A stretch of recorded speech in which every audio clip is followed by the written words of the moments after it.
Welcome to Hunting Cast, guys. Today we're going to be giving y'all a little rut report, showing y'all some footage that we've got over the past week. We've been getting some good footage of some good rut activity here lately, and we're going to talk about this cold front moving in here this weekend. And this weekend's actually modern gun season too, so we might talk about that a little bit too. So we'll start with a rut report. This week it's been pretty hot, 75, 80 degrees. I saw on News Channel this week it was record temps. I know in some places, I don't doubt that a bit. which that's very unfortunate for me because I took off a week before gun season to try to get it done, but is what it is. I've seen some action going on. Most action I've been seeing is early in the mornings and late in the evenings. A lot of chasing action.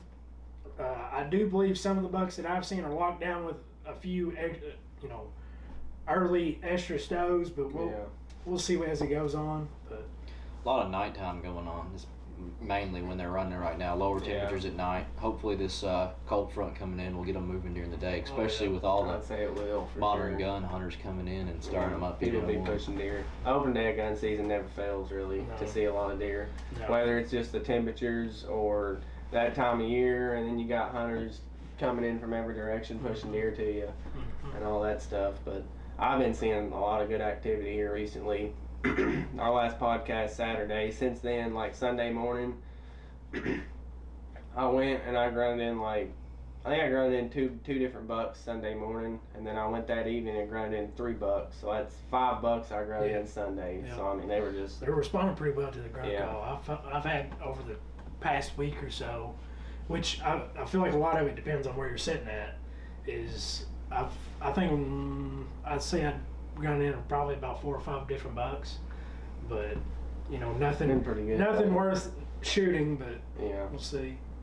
Hopefully that'll change. Oh yeah, it definitely will change. It never fails. Like you said, Saturday, opening day of gun season, it can be 60 degrees, and it's going to be a nearly 40-degree temp drop. Yeah. It's one thing to get these temperatures on a typical gun season morning, like opener, but when it's been this warm all week, and then we got rain coming in tomorrow, and that rain's going to pass, cold front tomorrow night, they'll definitely be up on then a chance of snow for opening morning. Oh yeah, they're calling for snow flurries. Why don't you go ahead and pull up the temperature for next week? It's going to be great all week. It's not just going to be Saturday. It's going to be... I don't know why I didn't take off next week. Yeah. It's funny because I put in for next week, and I was like, I want to get it done before gun season because there's going to be a lot of pressure going on. And hopefully your boss won't watch this. If we'd have had good weather, it would have been good. Oh yeah, I guarantee it. Friday is really when the front's moving in. Mm-hmm. It's supposed to be moving in tonight. Really, it's going to start raining about midnight tonight, it's Thursday night. What is it? November 10th right now. Yeah. And Friday is going to be a great day to hunt. I'd say probably after that rain moves in, you'll see a lot of action. But Saturday, obviously, as you can see, it's a high of 42. And the rest of the next week, I don't think it's going to break 50. That's the kind of weather I like to hunt rut in right there. Mm-hmm. That's about right. Very crisp, cold mornings there. So. I also saw some places going to be chances of snow. So. Yeah, well, here in Litchfield, they're calling for some snow, so that'd be cool. Yeah. Get a little dust and snow on the ground, that would be cool. All right, I guess we'll play some clips from the past week that me and Colton took here. Which one are you going to start with? See if we can get them up, Blue.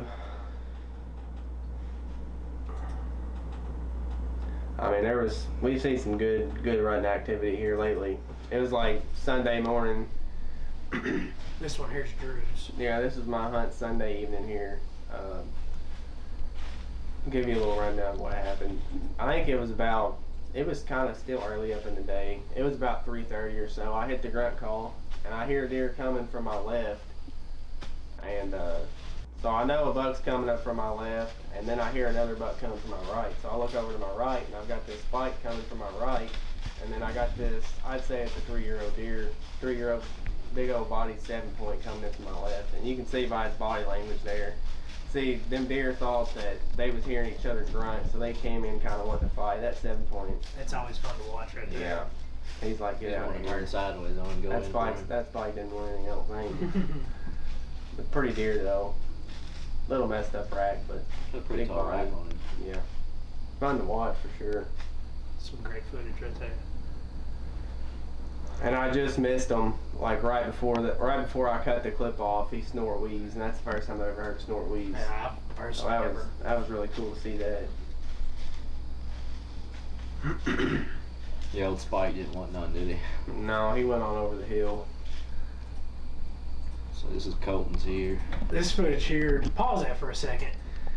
I was sitting in this stand, and I mean, it was like he said, it was about 3 o'clock in the afternoon. It was Monday afternoon.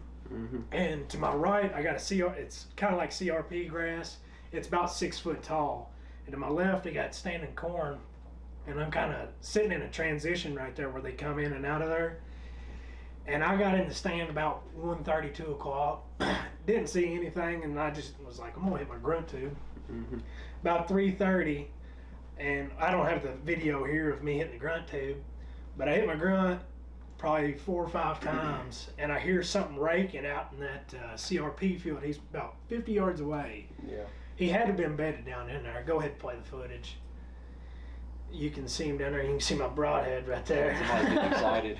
I got a little excited because I couldn't really tell how big he was. Yeah. And I was like, well, I'm going to get ready just in case. Better safe than sorry in those situations. He stood there for probably, I'd say another 5 minutes at least prior to this, just raking on a tree. Yeah, you can see his rack there. Yeah. And he finally came out about 20 yards from me and stood there broadside. Perfect shot, but he's another 3.5-year-old. I'd like to see another year or 2 on him. Very aggressive deer, especially this time of year. Yeah, they're fun to watch like that. I love watching that kind of stuff, which a lot of times, you know, grunting works real well, but I mean, I've never really seen one act like that as aggressive as he was. Yeah, you made him mad, I'd say. He's trying to take your territory. Yeah.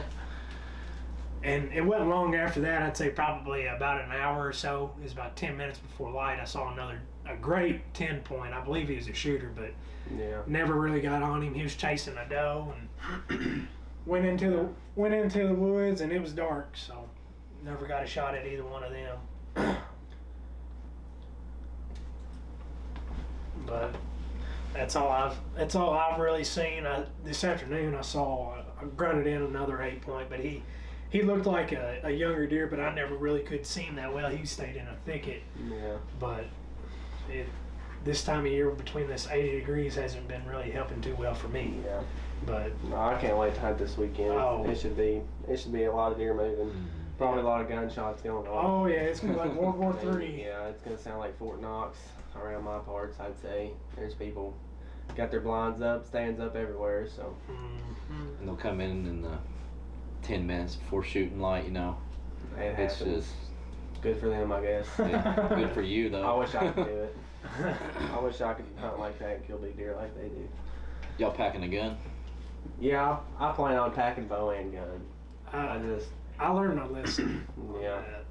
I haven't learned my lesson, but I know I would pretty quick. I got crop in the field right now, so Yeah. I'll probably be toting the bow. So yeah. That's my problem too. Our farm, luckily they come in there, I think it was last week, and cut a few strips out, and I got enough for me to gun hunt on, but they're supposed to come back next week and go ahead and clear it out. So I think our guy's gonna hold off till Monday, so maybe that'll help out a little bit, keep some pressure off of them up there. It should be good. I'm still trying to figure out kind of where to go. I pulled some cards this afternoon actually, and had some good activity on a couple cards on an area or two that I've only hunted a time or two. And I've been hunting this farm for, I think this is the 5th or 6th season that I've hunted this farm, and it's an area that I've never really hunted. It's about a half a mile from where I usually hunt, and I pulled the card and just randomly I made a mock scrape there, and there's 2 of my big target shooters from the other end of the farm over there, and another new buck, pretty decent deer that showed up. So probably try to get back there this weekend, I'd say. I got a question for y'all. What is y'all's prime thoughts on where you would hunt in the rutting phase? Like, I'm talking straight chasing, you know, where would y'all think would be the best? I mean, I'm talking beds, fields, hardwoods, what? Thickets? Oak ridges, Yeah.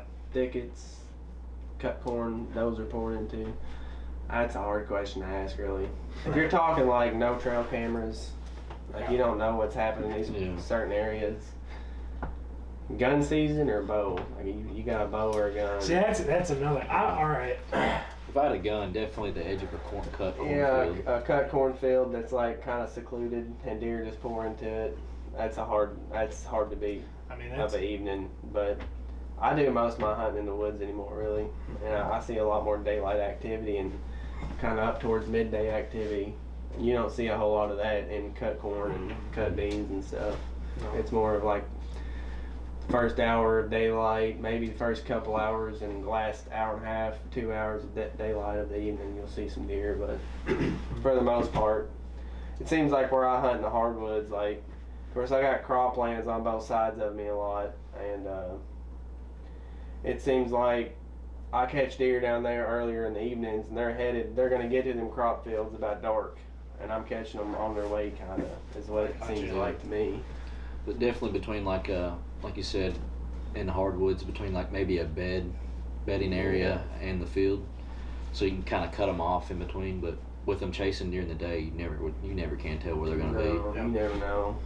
Yeah. And I've been getting, like, I had a buck on my camera, I think it was yesterday, hitting a scrape at 11:15 in the evening, or in the morning, 11:15 a.m. So they're getting up and moving midday a little bit. He was a younger buck, but this weekend I'm gonna try to sit. I may sit all day. I'm gonna try to at least sit till 11 or 12. Yeah, those are tough. All day sits. It depends where I go. Depends what kind of access I got. Because if I go deep in some woods, I don't know if I want to go out there for an hour or two and come back in. If you're having activity all day, it's easy. But if you're sitting there not seeing anything midday, it's miserable. Saturday might have some activity all day. If you're in the right spot, I guarantee you will. But it's just whether or not we pick the right spot. Mm-hmm. Yep. Well, I've noticed over the past week, and it's just what I've gathered through this week, corn piles. I've noticed, which especially because we've got a full moon at nighttime, it's clear skies, walking in on corn piles, I will blow deer out of the country like none other just because they're sitting there on the corn pile. Yeah. And I've just been thinking, I was like, what can I do about this to change it? But there's no real way around it unless you just don't hunt over a corn pile. And it depends. It's worse in certain areas, I think. Like that's like a corn pile I just put out in this big. It's right on the outskirts of the big doe bedding area, and there's literally, that's what my camera said a while ago, there's literally does in there all through the night pretty much. I got a cell cam on it, and I've been getting like 300 or 400 pictures a night. I mean, it's ridiculous, of just does, and they just, I mean, one will be in there, she'll leave, another one will be in there, so it's almost, it's real hard, it'd be real hard to get in there without bumping at least a deer or two, probably. I mean, what do you, in that sense, do you even go hunt it? I've heard stories of people, like if you got a side-by-side, I don't, but if you drive a side-by-side, bump them out with your side-by-side and then go park it and walk in, and I don't doubt that a bit. That's what I've seen too, because I've noticed like driving my four-wheeler in the mornings closer to my stand or where I'm going to hunt at, I've got a lot better chances of spooking the deer out and them coming back. Yeah, I'd much rather spook them with a four-wheeler instead of human Walking visual around. or them smelling you or something. No. I'd much rather be in a side-by-side or especially a truck or if they're used to it. Yeah. If they've seen it before. So I don't think that's a terrible idea, just to almost drive inside of your stand or something, if given the chance, like your scenario where your stand's at and stuff. But yeah, I don't think that's a terrible idea. Like I said, this past week I went and hunted. It's Monday morning. I've got to stand inside the woods with a corn pile.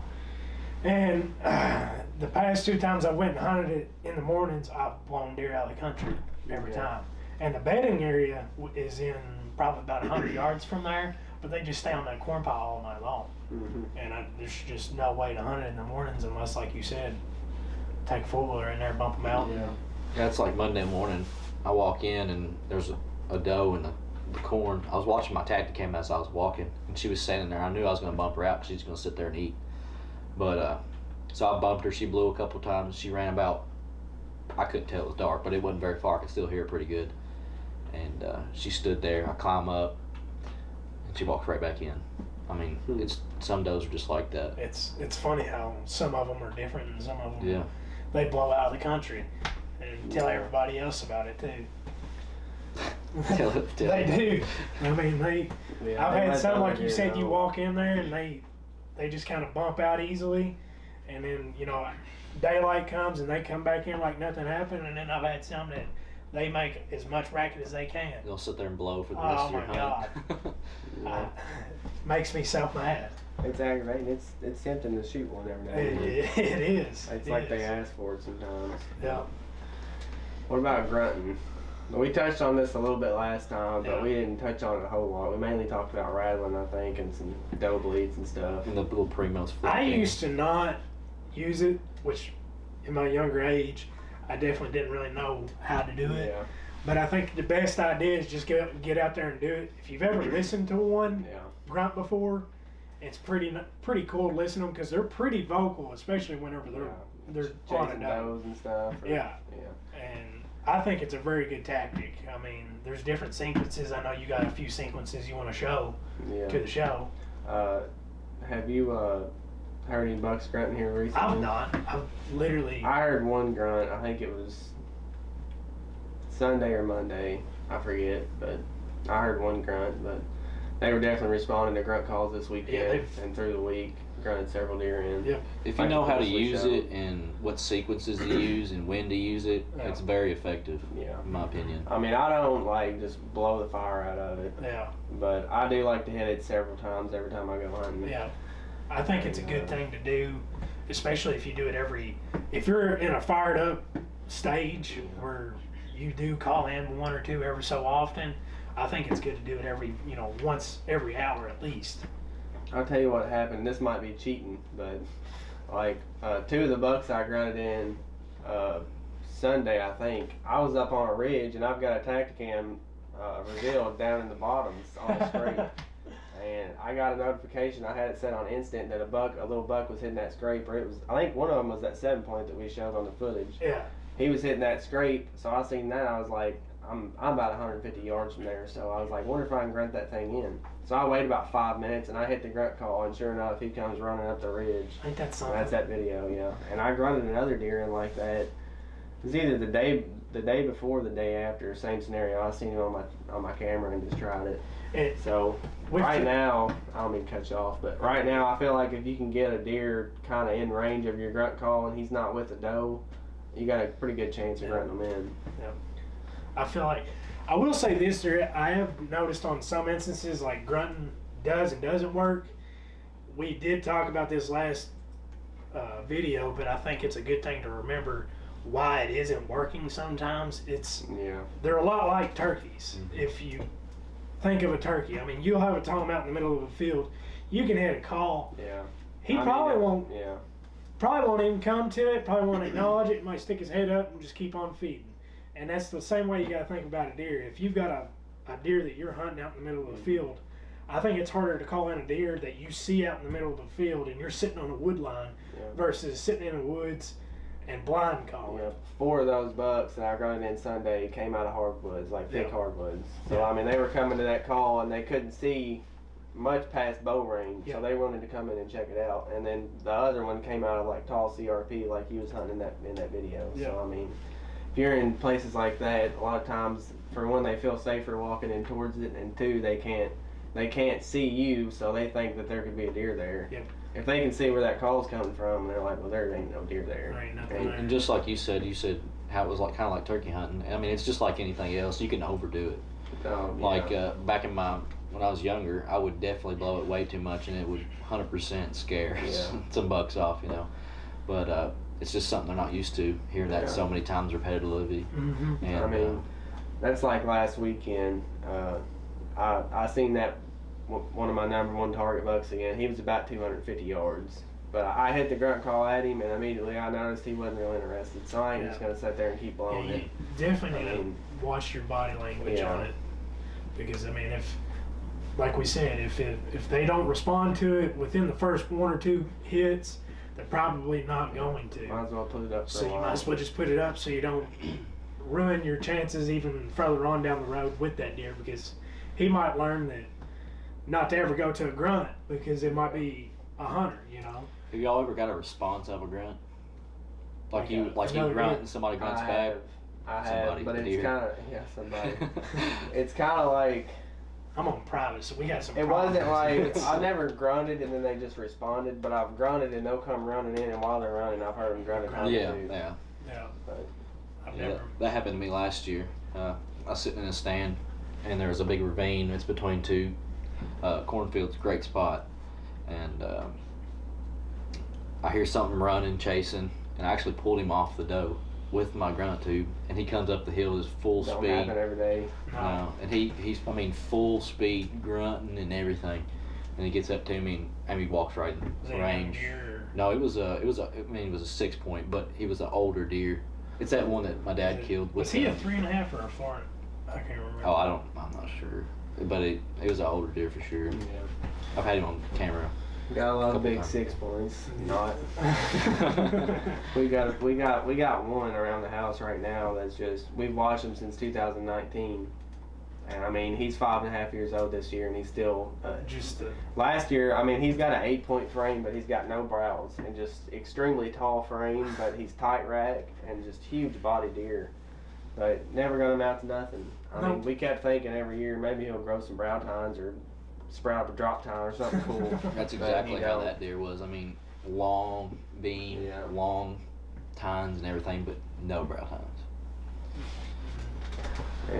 Yeah, you don't get deer like this stick around to be 5 or 6 years old, but a 6 point somehow manages. It never works out like that on those deer. No. He gets to pass a lot, being a 6 point. I guess. I mean, I feel like a lot of my neighbors wouldn't pass him up, but I don't know. He's gotten smart. He knows that y'all makes me pass wonder, because like deer like that do live, they make it through seasons, not just us passing them, but the neighbors. So I wonder if there is some neighbors out there passing decent deer that I don't know about. That'd be great for everybody. That don't happen a lot though. No, it does. It's not every neighbor I got, but there's If they're a watching. lot of people. Yeah, if they're watching, there's a few of y'all out there that pass up good deer. Yeah, But, we thank you for that. yeah. I mean, speaking of that, I've had a deer on camera this past year. He's a big 9 point, and he's a 3.5-year-old deer. But I mean, I would say he score about 120s right now, maybe. And I have sent him to all of my neighbors. I said, you can shoot any deer, but please let this deer walk, because I mean, he is a beautifully framed deer, and it's just the fact of, if he can make it to 4.5, 5.5 years old, I know that this deer can sprout into something decent. See, I mean, I understand like youth hunters. I don't care. I don't care youth hunters shooting, but I mean, and these people love to kill big deer. But They say they do. They say they do, and they love it. But it's like, why shoot that deer on your first hunt out? I mean, we got the genes around here. I'm not shooting them. No. So if you're not shooting them, they might live. Yeah. So I mean, we could. Well, I mean, that's like that 8 point. The only thing I can figure is I got tore up on that 8 point, just simply because I couldn't really see him at the point, and I was just like, this is a buck. Might as well get ready, because It's fun to imagine anyway. yeah, it's nice to get that adrenaline, But in the same instance, it's like I'll let that deer walk, but Yeah.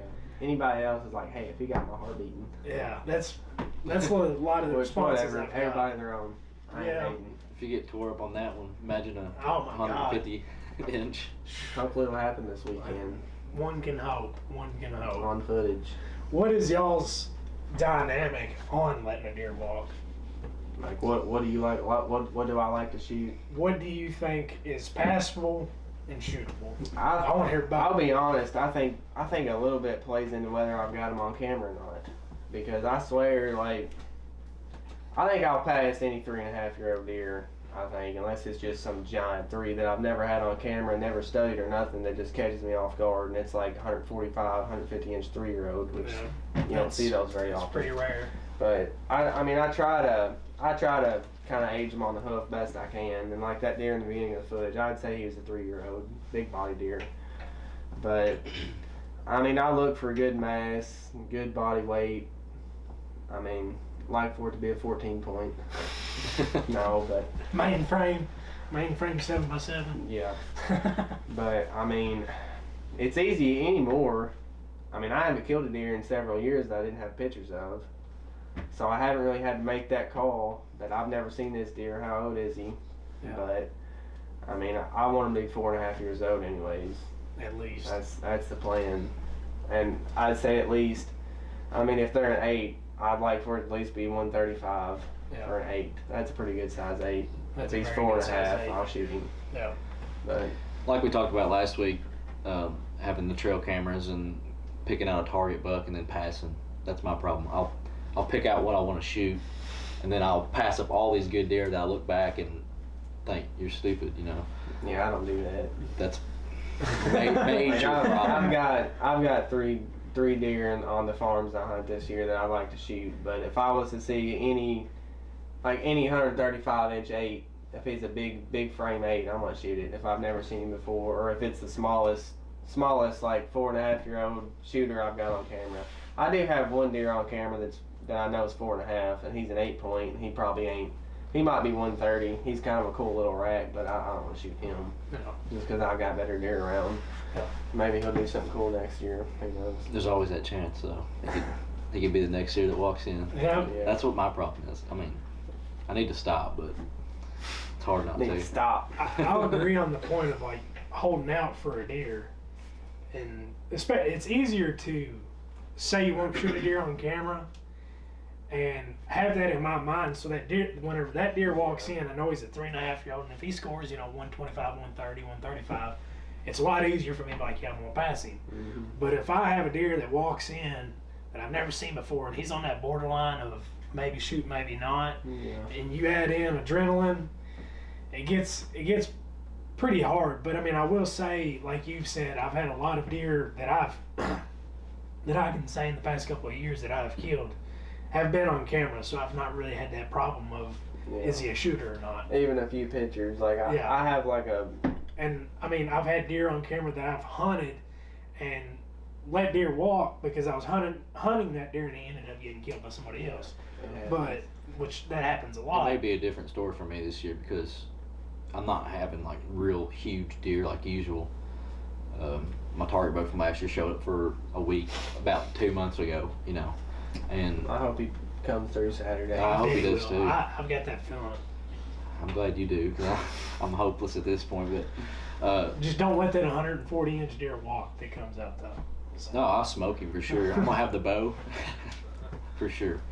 But if like you said, if a 140-inch walks out and he's mature, he's going down. I mean, I've passed a 140-inch 10 point before, and I think he was a 3.5-year-old deer. And I'm glad I did because somehow he made it through season last year, and that's my #1 target bow this year. Big 10 that you got? Yeah, that's the Big 10. And I let him walk opening their bow season last year, so it feels good to actually have that work, even though he's kind of MIA and everywhere right now. But just watch Facebook, Yeah, so nobody posting on his page. I'll see him one way or another. I tell you what, big thing right now is I think a lot of it has to deal with the fact that they're locked down with some of those does. There's a lot of does that have came in the heat in the past week and a half, and I think because I was going to my stand yesterday evening, buck was bedded down with a doe as I was walking in. I seen one. Well, I was checking cameras earlier. I think there was 2 bucks with one doe, but there was at least one. I seen him going in. He jumped up out of a thicket when I was checking cameras, and as soon as he stood up, a doe did. And then I'll drive back this old road. It's like an old logging road, and pull my cards and come back. And I think it was probably the same deer, but there was another buck, a decent, probably a 2-year-old 8 point. Pushed him, and they all went across the road with a doe. So, I mean, and I kind of think that I seen that big deer Sunday evening. I kind of think he was with the doe because he wasn't moving. He wasn't mobile at all. It seemed like he stood up for a while, and then he bedded back down for a while, and then he stood back up. And after I watched my footage in the background, you could see, I seen another buck back there, but I think there was a doe or 2 with him too. So yeah. I feel like he was probably with a doe or 2. I think right now in this stage of hunting, mobility is a big thing.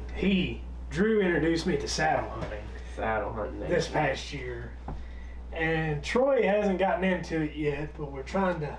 No, you ain't trying. I'm doing it next year. We're trying to lean into it, and I tell you right now, if you've not got I will not say it's not like sitting in a Summit Viper 360 where you're just sitting in a recliner. A Millennium M150. Yeah. I mean, it's not that. It's not like recliner seat, great comfort. And we got cheaper saddles too. We yeah, both got you get what saddles, you get what you pay for in the instance of saddles. I will say that. Who knows if we didn't spend a little more money if we wouldn't say they are as good as a recliner. Yeah. I don't know because I ain't tried it, but in this time of year, especially, mobility is key on hunting different spots and locations that you can get into. Especially if you're running a lot of cameras. Yeah. And you're kind of this time of year, or even especially a little bit earlier, like mid to late October when deer ain't moving much. They're moving where they're moving, but they're not moving where they're not moving. Yeah. Good way to point it. Real. You're right. So you gotta move and try to find those bucks. Yep. And it's pretty much you've got to hunt. At this point, you kind of have to hunt the does. Yeah. Because where the does are at, the bucks are going to be there. Pretty much. Outside of those bedding areas, if you can get outside those bedding areas, I feel like are great places. I don't love hunting the does right beside the road because I feel yeah. like bucks are going to be there in the middle of the night. They're going to be there, but it's probably middle of the night. So I like to find does somewhere where I think a buck might move on them in the daytime. More likely, I mean, I know you get a hot doe and bucks get stupid sometimes, and you might see them out anywhere. Yep. But I just try to weigh my options and go that route. Going back to the saddle hunting, I think it's really good because you got ladder stands. That limits to where you're going to be sitting, unless you move them around all the time. But no one wants to do that. And especially if you get busted in the stand. I've had little bucks and stuff. I maybe slip up and make some racket, and they look up at me and kind of trot off, and then you hunt the next day, they're back in there, they're going to look straight up where you're at. Yep. And that way you can move around. And you can hunt the same corn pile and not sit in the same tree. Yeah. And you can move around and not worry about. It is super nice being that mobile. Like you can hunt scrapes. We'll have to do a segment on just pure saddles. Different winds. I'm going to do a video of like one sticking with my setup. That would be really nice. And what you really need to do. There's not a ton of videos on that. There's not. That would be good. I think there's only one company out right now that has really a video on one sticking. I'll show you how to one stick on a budget with my setup. Light and on a budget. Yeah. A lot of people are looking for that. I don't blame them. I mean, it's expensive. Literally this week, the past 5 days that I've hunted, I've only hunted in one tree twice. Yeah. There's a evening hunt and a morning hunt. I mean, even if you're in the same area, and if you hunt it there that morning and you see deer and they might be 35, 40 yards, it's so easy. I mean, if you've got a stand pre-hung, you're just like, I'll hunt there. They might come closer this evening. Yep. But in a saddle, you're like, I might as well go over there. Just go over there where they're going to be at. Yeah. It's so easy. And my setup now is probably like, I mean, not counting my saddle that I wear, my backpack, counting my 3 or 4 pounds of camera gear, it's got to be around 10 or 12 pounds. I mean, it's super light. Yeah. Comparing it to a big bulky climber and all that stuff. I mean, in the saddle, I'll wear it unless it's like hot out like it has been this week. Yeah. I'll wear my saddle to the stand. Yeah. It does not bother me at all. I have been too. The only time I've only seen it really been a bother is walking through briars. You have your hung on everything. You got your line rope dump pouches and stuff. That's the only thing that's really a big downfall, but. It's just like anything, though. It's going to have its cons. Yeah, I agree. Yeah, I agree. But honestly, I've spent every hunt this year in my saddle. I don't even have. I mean, there's one spot that's I still got to hang on there from last year, and I did actually hunt that one time. So every hunt but one out of my saddle. But like anymore, it's just like almost second nature. One stick up that tree and set up shop. Yeah. I've never done it, but it seems a whole lot better than using a climber. Yeah. There's definitely especially packing it in. That's a big. Yes. And packing it in. I don't mean to cut you off. You're good. Packing it in and a saddle. I climb trees sometimes with limbs all over them. You literally cannot do that in a climber. Mm-mm. I mean, I've seen my brother before go up trees with a limb or two, and he'll unhook the cable and go over that limb. Man, that's dangerous. Don't do that. Get a saddle. That really limits you on climbing stands. Oh yeah. Last year, I was going to hunt a new spot, and I just happened to have a climbing stand. I was going to try it out, and searched and could not find a tree that was climbable because they just had low branches, and it just. I I'm not gonna do that unhooking and hooking stuff, especially with the. And another thing, literally my favorite tree to climb in the saddle is like anywhere from this big to this big.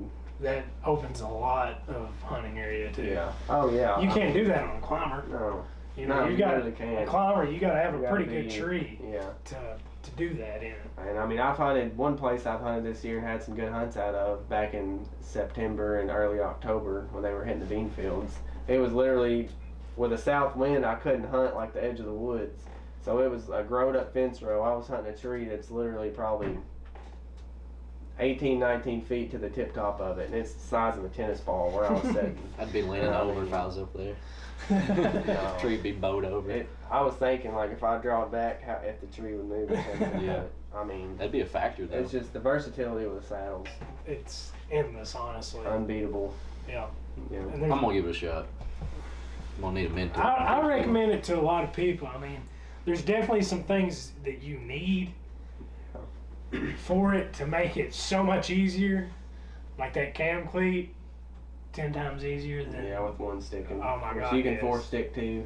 And I like the idea of 4 sticks for a place like, You're gonna come back to. yeah, if you're gonna come back to it. Like, and I got a 4-stick set up. I might take my sticks maybe tomorrow and go hang them somewhere that I might hunt Saturday throughout, morning or. yeah, throughout the weekend or something. I like that idea a lot That'd be too. nice. Even that's still Just hanging some sticks. Yeah. that's a And you whole can- lot easier than you can moving a wear ladder your- stand. The great thing about that is you can wear your saddle while you're hanging the sticks, and you ain't got to worry about falling. Mm-hmm. You know, Yeah, it's the safest way to hunt. it really is because you're pretty much tethered to the tree the whole time. Mm-hmm. If you know. follow the rules. Yeah, If you do it yeah, right. yeah. That's a big thing.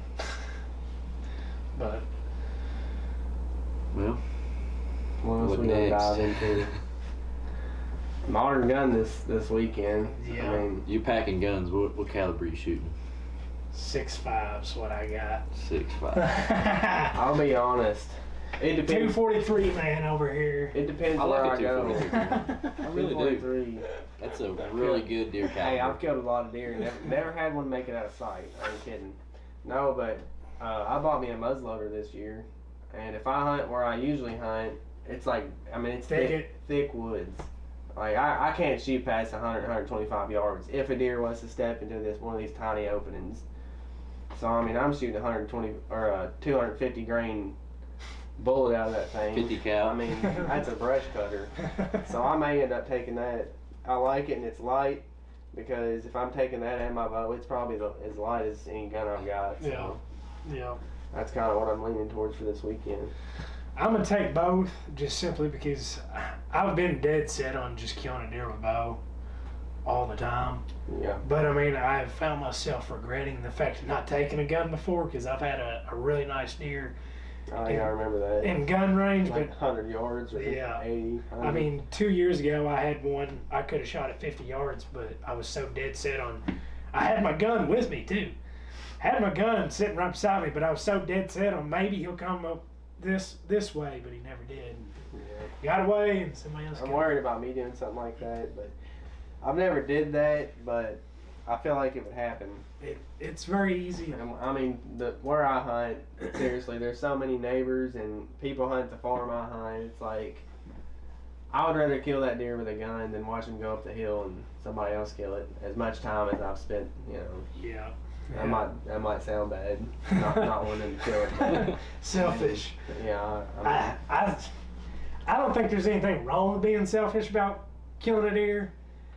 To an extent, like I won't lie, I am very selfish when it comes to killing deer. Like texting your neighbors and telling them yeah, not to shoot it. not to shoot a deer because I'm like, I hate Everybody to see can be. a very good potential deer, yeah, and knowing that I would walk that deer all year long, yeah. and just to let my neighbor kill it. Now I can understand if he's Here's what I just a don't, first year hunter. yeah. I Just don't have a problem with that. Don't set right with me. It's like I've hunted hard all year. I've ran these trail cameras. I've put this corn out. I mean, I've did all this. Corn ain't cheap anymore. You've took a week off work, Yeah. probably unpaid.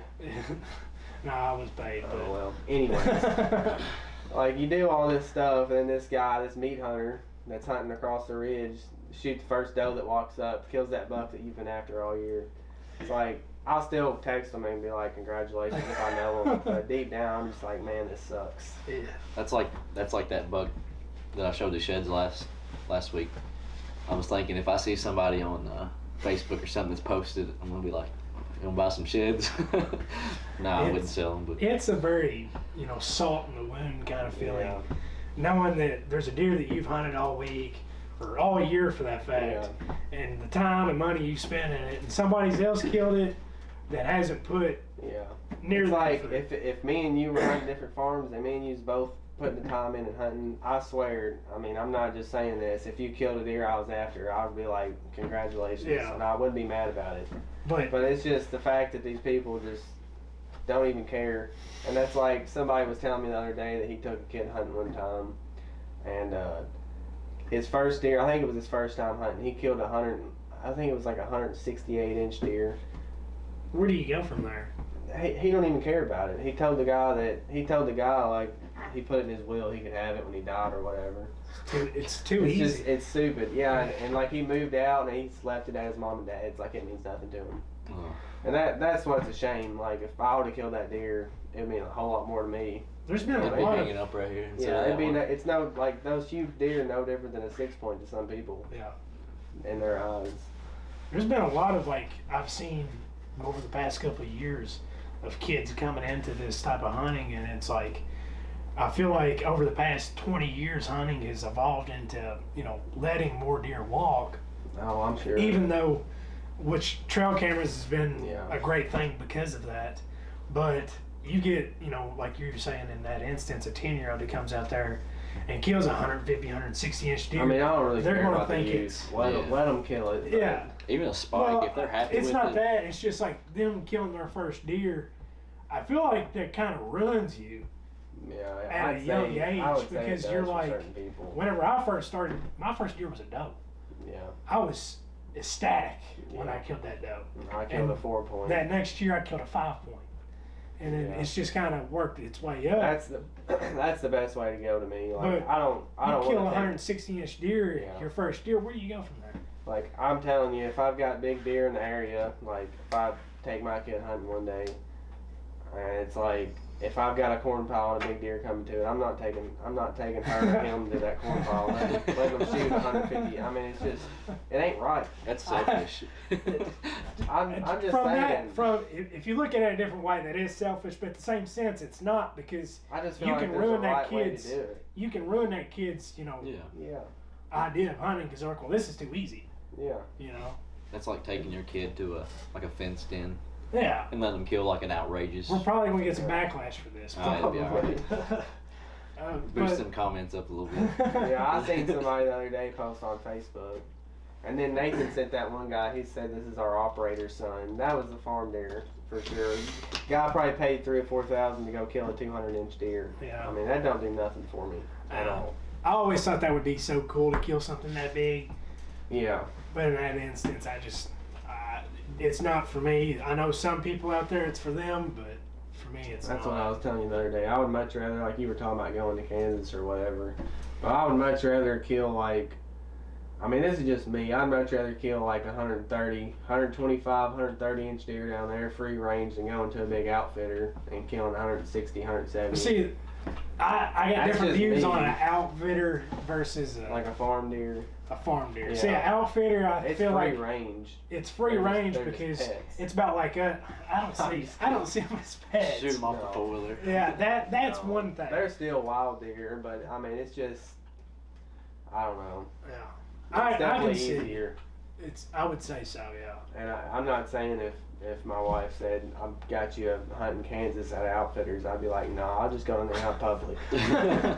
No, but I'm just saying like what it would mean to me probably. I would just soon kill 130 on public as a 145, 150 on an outfitter. Here's my thing is, you go over there, you spend all that money on a public land hunt, and you don't kill a deer. I hate that feeling. Live and you learn. To me, like a trip like that would be, I mean, it'd be more of the experience. I mean, I agree. Like killing something would be great, but it would also be a lot of fun. Just from going out experiences there. we've had on our turkey hunting trips out of state, it's always like, man, if I had one more day, I could have killed one probably. I feel like it'd probably be the same way, whether you're staying 2 days or 7. It's just like every day you get a little bit closer. Yeah. That's the way it felt turkey hunting anyways. I definitely want to go on out west hunt. I feel like that'd be a really fun experience. Oh yeah, I'm sure. Between either, I don't know what state I'd prefer to go to. But What would you hunt? If you weren't going to hunt whitetail, what would if you I hunt? wasn't, elk. Elk. For sure. I've always thought that'd be a cool You need to hunt put in go for that on. Kentucky elk draw, man. I know people have put in for that for 20 years. Oh, yeah. And somehow he's drawn twice. I probably am gonna start putting in for the Iowa whitetail though. That would I've be been here to start doing that. What is it? The third year you can get your I think it's eligible? 4. I don't know exactly how it works. I don't either. I have to read up on it, and I don't know if you can't get lucky and get drawn the first time if you're lucky. See, I was talking to a I guy the think other it's- day, and he said that he had a buddy that drawed his first year somehow, Yeah. and he's been putting in for, I think he's on his 3rd or 4th year, Yeah. and he hadn't getting drawn. I think it might I think happen. 4 years. It's either 3 or 4 years. You're guaranteed. Yeah, you're pretty much guaranteed. Yeah, you just have to rack up your points. Yeah. Yeah.